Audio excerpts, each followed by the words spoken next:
Assalamualaikum Mas Imo. Waalaikumsalam warahmatullahi wabarakatuh, Pak Agus. Sehat Mas. Alhamdulillah sehat. Ya itulah Mas yang kita cari-cari inilah. Keberkahan sama kesehatan toh masalah satunya. Oh iya Pak. Iya. Mas Itu Imo. yang satu. Ini Mas Imo masih banyak loh pertanyaan-pertanyaan itu ke kita. Iya Pak Tentang Agus. kelapa. Apa yang akan jadi pembahasan ini Pak Agus? Monggo. Oh ya, yang pertama ini Mas, ini biasa kita ini kan melayani petani sawit Mas. Iya Pak Agus. Pertanyaannya begini, Pak, itu saya kan punya kebun di daerah jauh terpencil katanya. Nah, kemarin itu kasusnya angkutannya, truknya itu rusak gitu loh Mas. Nah, Iya Pak Agus. jadi buahnya kan sudah terlanjur dipanen itu loh Mas. Nah, tidak terangkut kan gitu. Itu efeknya apa toh Mas? Tahan berapa lama sih buah sawit itu di lapangan supaya sampai di pabrik gitu. Takutnya dia katanya udah mau ditolak di pabrik gitu Mas. Karena kelamaan di lapangan gitu. Gimana itu Mas?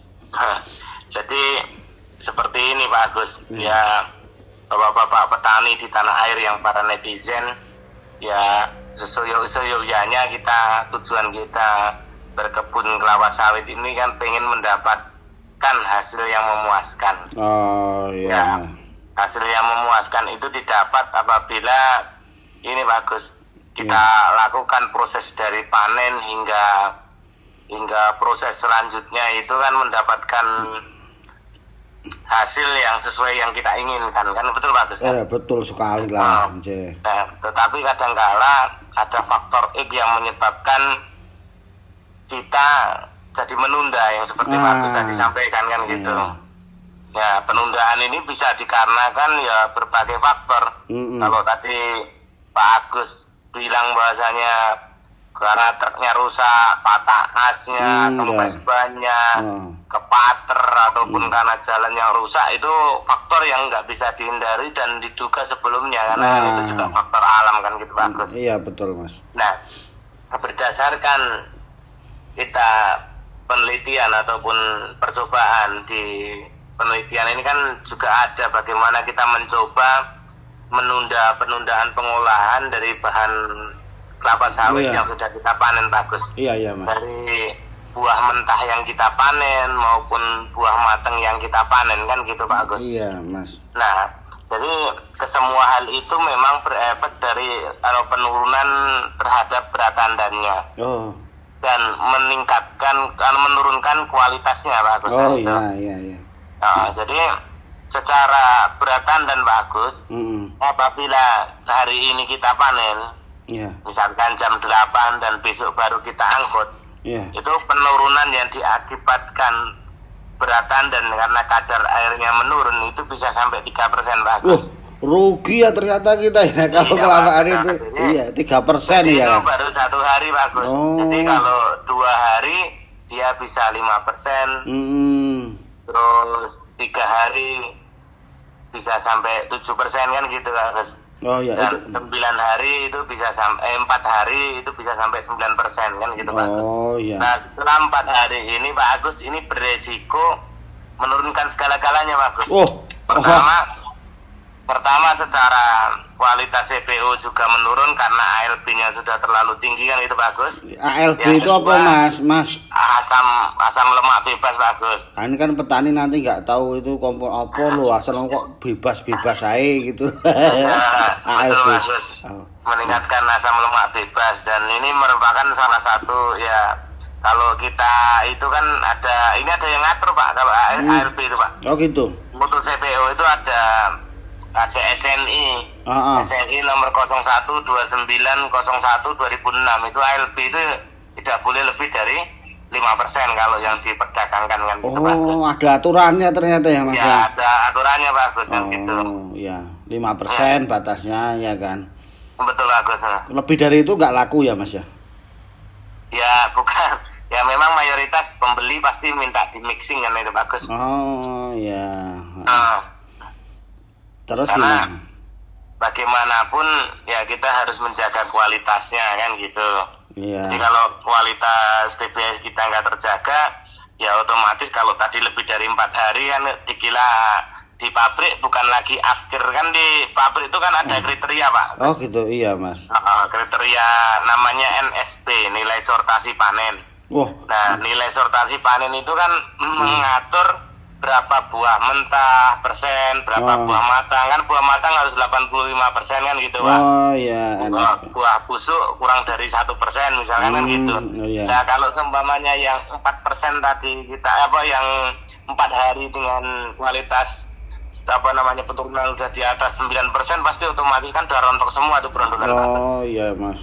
Jadi otomatis secara kualitas juga nggak baik. Nah kan gitu. Jadi message-nya ini Pak, pesannya kepada seluruh petani tanah air itu, apa kualitas terbaiknya kita untuk mendapatkan bahan panen yang bagus? Panenlah di buah yang matang dan kurang dari 24 jam udah harus dikirim ke pabrik, gitu bagus. Itu kata kuncinya ya Mas ya, kurang dari 24 jam dan buahnya matang. Tadi kan ada yang mau saya tanya itu Mas, berkaitan dengan itu. Kan batasnya kan ini Mas, 4 hari tadi kan kira-kira. Iya bagus. Itu kan tergantung juga jaraknya gitu kan. Jarak yang jauh kalau masih kurang dari 4 hari ya nggak apa-apa juga gitu ya Mas ya.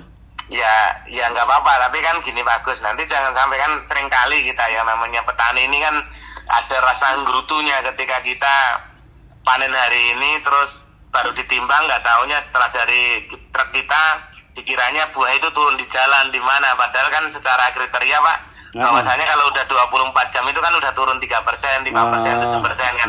Dikiranya kan kok potongannya banyak sekali, padahal itu memang secara ilmiah juga memang kalau sudah 24 jam itu kadar airnya turun kan gitu Pak. Oh iya jadi tahu nih loh Mas ya. Salah pemahaman ini bagus. Kadang-kadang kan kok dibawa ke pabrik sana jauhnya udah 2 hari potongannya banyak kali. Padahal memang sebenarnya perjalanan itu menuju ke pabrik memang ada penurunan yang disebabkan memang penurunan kadar air tadi bagus. Oh iya Mas.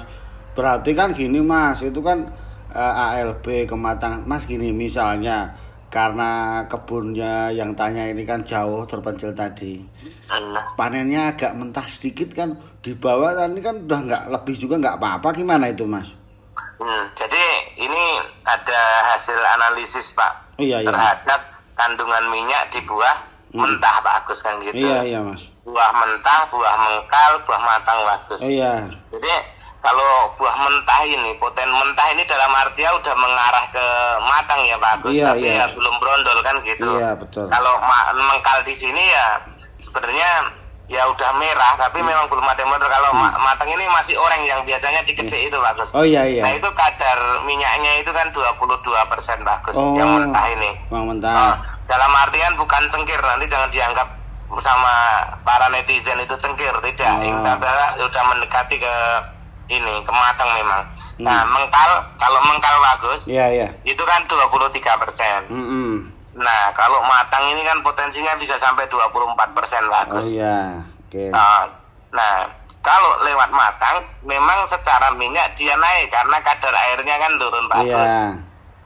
Tapi itu kan volume minyaknya kan tetap bagus kan gitu. Nah ini perlu juga kita sama-sama para netizen ini juga menyadari hal ini. Apa pentingnya supaya untuk menjaga harga CPO kita tetap bagus. Secara kualitas CPO-nya bagus, otomatis faktor K-nya kan juga bagus. Oh iya Mas. Faktor K-nya bagus, minyaknya rendemennya bagus untuk sehingga membantu kita karena harga TBS juga akan bagus. Oh iya. Itulah jadi jelas ini kami kan. Ya banyak petani yang belum tahu juga loh Mas, itu tadi dituduh-tuduh, wah ini nanti takut berkurang tadi karena jaraknya jauh ya. Sudah jauh, biayanya tambah lagi Mas, ya kan itu. Iya bagus, itu kos angkutnya misalkan yang dekat itu cuma 50-75 rupiah per kilo, kalau jauh kan bisa sampai 100 juga, udah hilang biaya, hilang juga kualitas. Iya itu tadi, ya ini kan mudah-mudahan petani kita tahu Mas. Dua kuncinya yang luar biasa tadi Mas, panen yang matang dan jangan sampai pabrik jangan lebih dari 24 jam kira-kira gitu kan. Iya Ya, bagus. sebagai- Tadi sebagai kriteria pacar. matang ya mungkin memudahkan untuk Iya. para netizen, itu indikasinya kan sudah membrondol kan gitu Mas. Iya, membrondol berapa Mas? Lupa kita pernah bikin video Iya, itu. sebaiknya ya untuk memudahkan itu identifikasi antara brondolan 2 sampai brondolan 4 kan gitu bagus. Oh iya, ya ingat lah saya. Seyogianya, jangan sampai memaksakan diri untuk dipanen mengkal kan gitu. Oh, betul, nggih. Karena Bapak akan mengalami kerugian minyaknya kan Nggih, nggih. belum maksimal. Gitu bagus. Iya, terima kasih loh Mas Imo, ini netizen yang tanya ini biar puas gitu rasanya. Sudah tahu Iya, Pak. penyebabnya Ya, gitu. semoga yang kita sampaikan ini bermanfaat dan para netizen tetap semangat berkebun, efisiensi biaya pemeliharaan, mendapatkan produksi yang optimal dan keuntungan yang sepadan kan gitu bagus. Iya. Terima kasih ya Mas Imo sudah dijawab. sama-sama, Pak. Nggih. Assalamualaikum. Waalaikumsalam warahmatullahi wabarakatuh.